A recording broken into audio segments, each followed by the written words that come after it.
मित्रांनो तुमच्या गाडीला लागू शकतो 10,000 रुपयांचा फाईन जर PUC नाही आहे तर.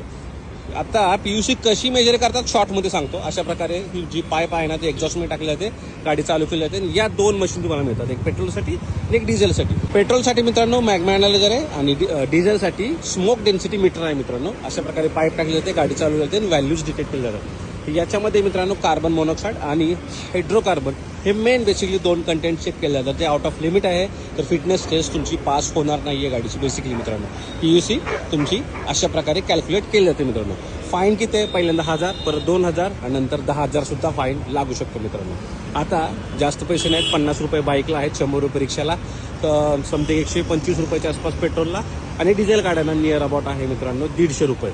अशा प्रकारे PUC मित्रांनो हे केले तर आपण वरनंच PUC आपण काढणार आहे. तर PUC मित्रांनो काढून घ्या, नाही तर आजकाल मोठमोठे फाईन लागतात. 125-150 रुपयांची गोष्ट आहे. BS6 गाडी असो, BS6ला मित्रांनो लॅम्बडा व्हॅल्यू चेक केली जाते.